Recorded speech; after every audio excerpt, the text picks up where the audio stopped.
हमारे चैनल में आप सभी का स्वागत है। बैकुंठ चतुर्दशी। बैकुंठ चतुर्दशी को हरिहर का मिलन कहा जाता है, अर्थात भगवान शिव और विष्णु का मिलन। विष्णु जी एवं शिव के उपासक इस दिन को बहुत उत्साह से मनाते हैं।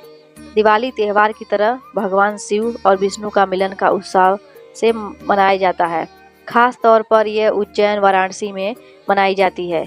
इस दिन उज्जैन में भव्य आयोजन किया जाता है। शहर के बीच से भगवान की सवारी निकलती है जो महाकालेश्वर मंदिर तक जाती है। इस दिन उज्जैन में उत्सव का माहौल चारों ओर रहता है। बैकुंठ चतुर्दशी कार्तिक पूर्णिमा के एक दिन पहले मनाया जाता है। एक ऐसा त्यौहार है जहां भक्त भगवान शिव एवं विष्णु दोनों को उसी दिन एक साथ पूजा करते हैं। यही वह दिन है जब भगवान विष्णु को वाराणसी में काशी विश्वनाथ मंदिर में विशेष सम्मान दिया जाता है तथा मंदिर बैकुंठ धाम की तरह सजाया जाता है।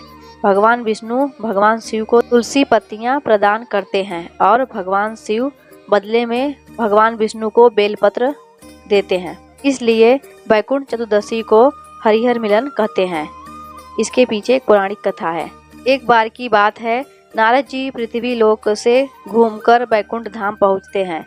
भगवान विष्णु उन्हें आदर पूर्वक बिठाते हैं और प्रसन्न होकर उनके आने का कारण पूछते हैं। नारद जी कहते हैं कि हे प्रभु, आपने अपना नाम कृपा निधान रखा है। इससे आपके जो प्रिय भक्त है वही तर पाते हैं, जो सामान्य नर नारी हैं वह वंचित रह जाते हैं।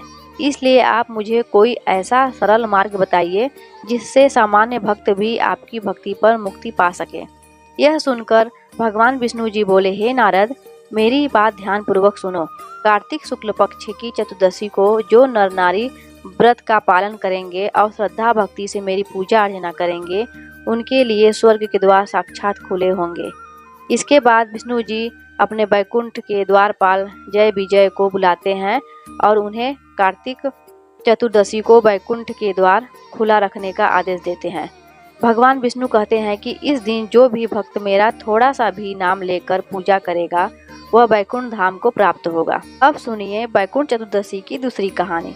एक बार भगवान विष्णु देवाधिदेव महादेव का पूजन करने के लिए काशी आए। वहां मणिकर्णिका घाट पर स्नान करके उन्होंने 1000 स्वर्ण कमल पुष्पों से भगवान विश्वनाथ के पूजन का संकल्प किया। अभिषेक के बाद जब वे पूजन करने लगे तो शिव जी ने उनकी भक्ति की परीक्षा के उद्देश्य से एक कमल पुष्प कम कर दिया। भगवान श्री हरि को पूजन की पूर्ति के लिए 1000 कमल पुष्प चढ़ाने थे। एक पुष्प की कमी देखकर उन्होंने सोचा, मेरी आंखें भी तो कमल के ही समान है, मुझे कमल नयन और पुंडलीकाक्ष कहा जाता है। यह विचार कर भगवान विष्णु अपनी कमल समान आंख चढ़ाने को प्रस्तुत हुए। विष्णु जी की इस अगाध भक्ति से प्रसन्न होकर देवाधिदेव महादेव प्रकट होकर बोले, हे प्रिय विष्णु, तुम्हारे समान संसार में कोई मेरा भक्त नहीं है।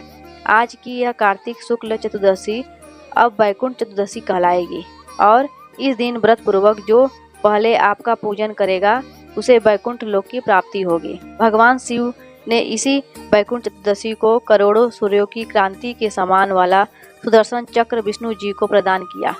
शिव जी तथा विष्णु जी कहते हैं कि इस दिन स्वर्ग के द्वार खुले रहेंगे। मृत्यु लोक में रहने वाला कोई भी व्यक्ति इस व्रत को करता है और वह अपना स्थान बैकुंठ धाम में सुनिश्चित करेगा। अब सुनिए बैकुंठ चतुर्दशी की तीसरी कथा। धनेश्वर नामक एक ब्राह्मण था जो बहुत बुरे काम करता था। उसके ऊपर कई पाप थे। एक दिन वह गोदावरी नदी में स्नान करने के लिए गया। उस दिन बैकुंठ चतुर्दशी थी। कई भक्तजन उस दिन पूजा अर्चना कर गोदावरी घाट पर आए थे। उस भीड़ में धनेश्वर भी उस काशी सभी के साथ था। इस प्रकार उन श्रद्धालु के स्पर्श के कारण धनेश्वर को भी पुण्य मिला। जब उसकी मृत्यु हो गई तब उसे यमराज ले गए और नरक में भेज दिया। तब विष्णु भगवान ने कहा कि यह बहुत पापी है, पर इसके बैकुंठ चतुर्दशी के लिए गोदावरी स्नान किया और श्रद्धालुओं के पुण्य के कारण इसके सभी पाप नष्ट हो गए, इसलिए इसे बैकुंठ धाम मिलेगा। अंततः धनेश्वर को बैकुंठ धाम की प्राप्ति हुई। बोलो विष्णु भगवान की जय। हरे कृष्णा, हर हर महादेव।